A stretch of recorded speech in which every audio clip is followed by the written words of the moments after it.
ఆ టీచర్స్ దాని మీద కూడా ఆయన మాట్లాడిన పరిస్థితి ఉంది. నేను కాదు హామీ ఇచ్చింది సజ్జలని. ఓకే. అంటే ఒక క్రెడిబిలిటీ లేని పర్సనాలిటీ జగన్మోహన్ రెడ్డి అనడానికి అదొక నిదర్శనం. ఆ రోజు టీచర్ల విషయంలో ఎట్టయితే హామీ ఇచ్చి ఆయన మాట్లాడి నేను కాదు అని అన్నాడు, సజ్జలు మాట్లాడిన మాట నాకు సంబంధం లేదన్నాడు. ఇది ఒక ఎగ్జాంపుల్ గా మనం చెప్పుకోవాలి.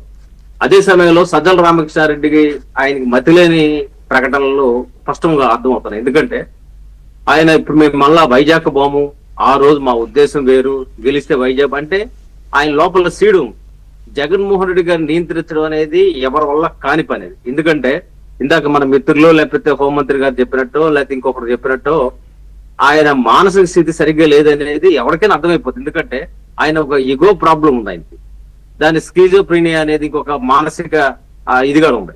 అంటే ఇవన్నీ కూడా చేస్తే అవన్నీ బయటకు వస్తాయి. మనకి ఒక మనిషి ప్రవర్తన శైలి ఏంటంటే ఎలా ఉంటుందంటే, మనం వ్యవహార దక్షత ఎలా ఉంది, రాజీ పడే మనస్తత్వం ఉందా, పరిస్థితులకు అనుకూలంగా ఉందా, ఇదే సైకాలజీ తెలియజేస్తుంది.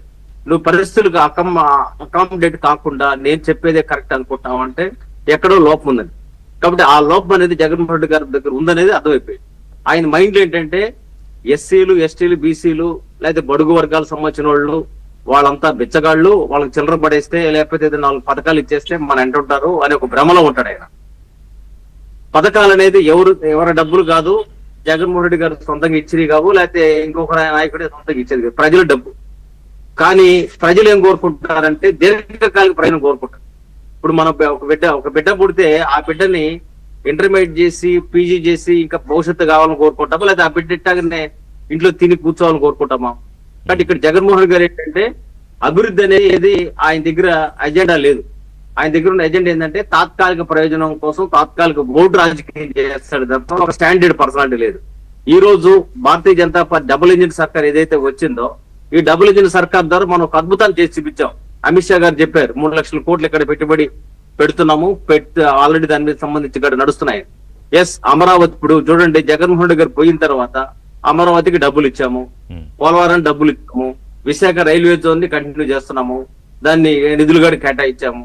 అదేవిధంగా రింగ్ రోడ్డు గడ అమరావతి నుంచి అనంతపురం రింగ్ రోడ్డు గడ మనం ప్లాన్ చేస్తున్నాము, మెట్రో గడ అనుమతిస్తున్నాము. ఇవన్నీ జరుగుతున్నాయంటే కేవలం జగన్మోహన్ రెడ్డి గారు లేకపోవడం జరుగుతున్నాయి.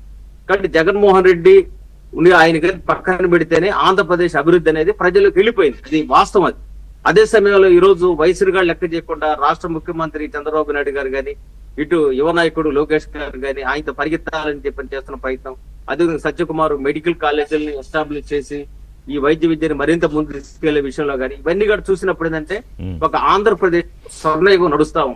ఆ స్వర్ణయుగం కూడా కారణం ఏంటంటే ఈ డబుల్ ఇంజిన్ సర్కార్ ఏదైతే ఉందో నరేంద్ర మోడీ గారి బ్లెస్సింగ్ తో అనేక పథకాలు నడుస్తున్నాయంటే అర్థం ఒకటే, ఆంధ్రప్రదేశ్ ఖచ్చితంగా నష్టపోయింది. హైదరాబాద్ వెళ్ళిపోయిన తర్వాత ఆంధ్రప్రదేశ్ ప్రజల్లో ఒక మానసిక క్షోభ ఉంది.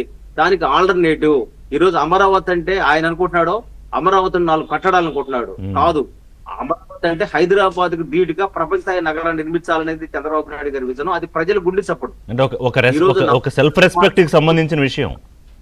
అవును, అమరావతి ఎప్పుడైతే హైదరాబాద్ వెళ్ళిపోయిందో మా పరిస్థితి ఏంటి అని చెప్పని